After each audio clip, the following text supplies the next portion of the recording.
Glad you joined us today. I want to talk to you about words, the words that we speak out of our mouth. Really, it's one of the greatest privileges that we have as human beings, because God didn't give this privilege to anybody else on the planet but you and me, to choose our words. And words really are spiritual containers. They are very significant, very important. As a matter of fact, Jesus in the 12th chapter of Matthew gave us these words. In verse 33, he says, "Either make the tree good and its fruit good, or else make the tree bad and its fruit bad. For a tree is known by its fruit." Now, he's going to go on and tell us what kind of fruit he's talking about. "Brood of vipers," he says, "how can you, being evil, speak good things? For out of the abundance of the heart, the mouth speaks.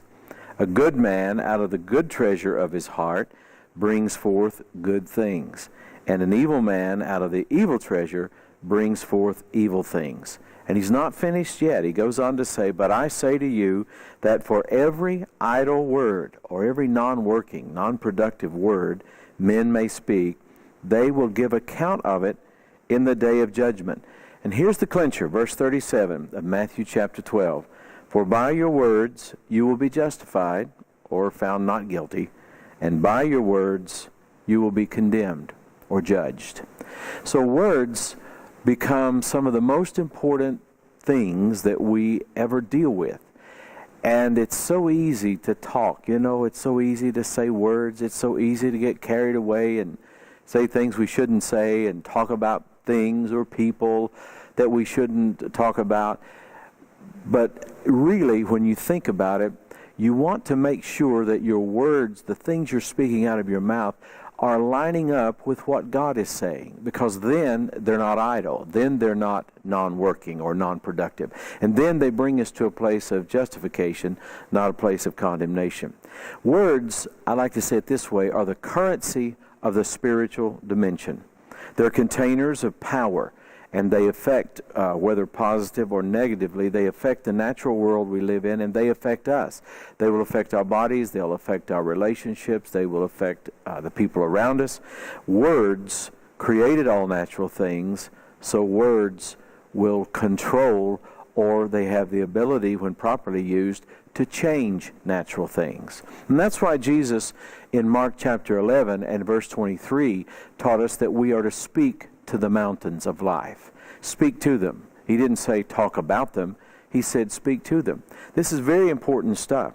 And as with any currency, because as I say, words are the currency of the spiritual realm, it's important how we spend the currency, whether we save it, whether we invest it, whether we throw it away or use it properly. How we invest our capital is very, very important. So we don't want to waste our words. We want them to be productive and to be working. So we must choose good words. And I want to start talking to you today about the kind of words that we choose. There's some very important ones. The first one I want to talk to you about is what's called in Proverbs 15:23, a word in season. We have another reference, Isaiah 50 and verse 40. Whenever we say things, we need to know the right time to say them. Learning when to say something is almost as important, and sometimes perhaps is as important, as what we say, itself, what we're actually saying. Knowing when to say it. Have you ever said something? I've done this many times, and I said the right thing. What I said was true. But man, it was the wrong time to say it. And so it didn't have the effect that it needed to have. As a matter of fact, it might have had the very opposite effect that it should. So it's very important to learn how to use words. Start thinking about using your words at the right time. Learning to use them at a constructive and proper time. And I'm so sorry, but I'm out of time. But if you'll join me again next time, I want to talk more about this list, some very important stuff about the power of words.